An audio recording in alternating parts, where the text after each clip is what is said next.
شروع اللہ کا نام لے کر جو بڑا مہربان نہایت رحم والا ہے۔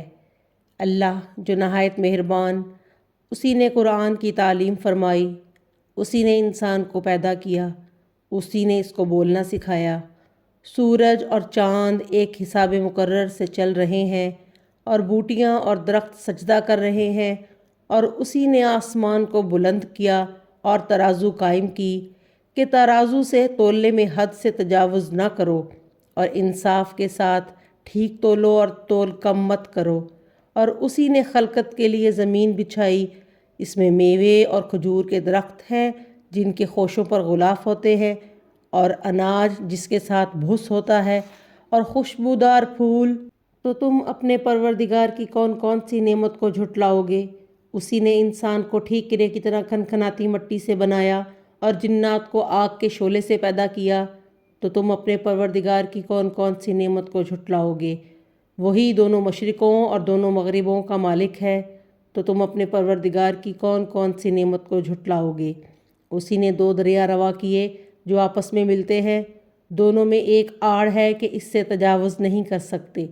تو تم اپنے پروردگار کی کون کون سی نعمت کو جھٹلاؤ گے؟ دونوں دریاؤں سے موتی اور مونگے نکلتے ہیں، تو تم اپنے پروردگار کی کون کون سی نعمت کو جھٹلاؤ گے؟ اور جہاز بھی اسی کے ہیں جو دریا میں پہاڑوں کی طرح اونچے کھڑے ہوتے ہیں، تو تم اپنے پروردگار کی کون کون سی نعمت کو جھٹلاؤ گے؟ جو مخلوق زمین پر ہے سب کو فنا ہے، اور تمہارے پروردگار ہی کی ذات بابرکت جو صاحب جلال و عظمت ہے باقی رہے گی۔ تو تم اپنے پروردگار کی کون کون سی نعمت کو جھٹلاؤ گے؟ آسمان اور زمین میں جتنے لوگ ہیں سب اسی سے مانگتے ہیں، وہ ہر روز کام میں مصروف رہتا ہے۔ تو تم اپنے پروردگار کی کون کون سی نعمت کو جھٹلاؤ گے؟ اے دونوں جماعتوں، ہم عنقریب تمہاری طرف متوجہ ہوتے ہیں، تو تم اپنے پروردگار کی کون کون سی نعمت کو جھٹلاؤ گے؟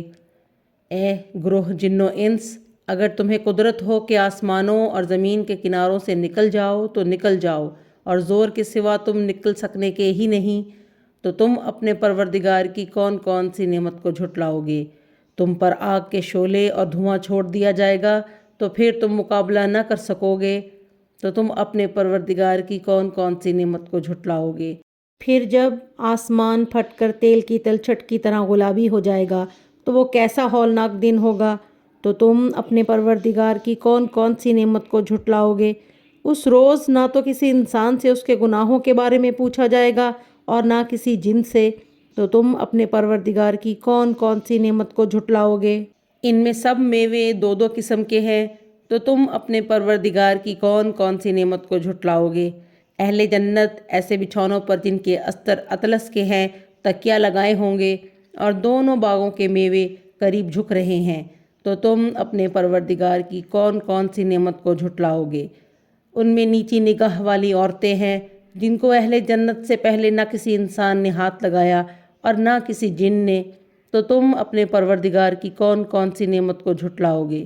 گویا وہ یاقوت اور مرجان ہیں، تو تم اپنے پروردگار کی کون کون سی نعمت کو جھٹلاؤ گے؟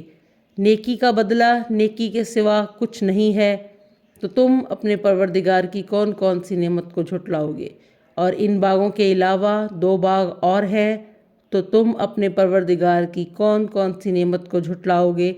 دونوں خوب گہرے سبز، تو تم اپنے پروردگار کی کون کون سی نعمت کو جھٹلاؤ گے؟ ان میں دو چشمے ابل رہے ہیں، تو تم اپنے پروردگار کی کون کون سی نعمت کو جھٹلاؤ گے؟ ان میں میوے اور کھجور اور انار ہیں، تو تم اپنے پروردگار کی کون کون سی نعمت کو جھٹلاؤ گے؟ ان میں نیک سیرت اور خوبصورت عورتیں ہیں، تو تم اپنے پروردگار کی کون کون سی نعمت کو جھٹلاؤ گے؟ وہ حوریں ہیں جو خیموں میں مستور ہیں، تو تم اپنے پروردگار کی کون کون سی نعمت کو جھٹلاؤ گے؟ ان کو اہل جنت سے پہلے نہ کسی انسان نے ہاتھ لگایا اور نہ کسی جن نے، تو تم اپنے پروردگار کی کون کون سی نعمت کو جھٹلاؤ گے؟ سبز قالینوں اور نفیس مسندوں پر تکیہ لگائے بیٹھے ہوں گے، تو تم اپنے پروردگار کی کون کون سی نعمت کو جھٹلاؤ گے؟ اے محمد صلی اللہ علیہ وآلہ وسلم، تمہارا پروردگار جو صاحب جلال و عظمت ہے، اس کا نام بڑا بابرکت ہے۔ جزاک اللہ خیر۔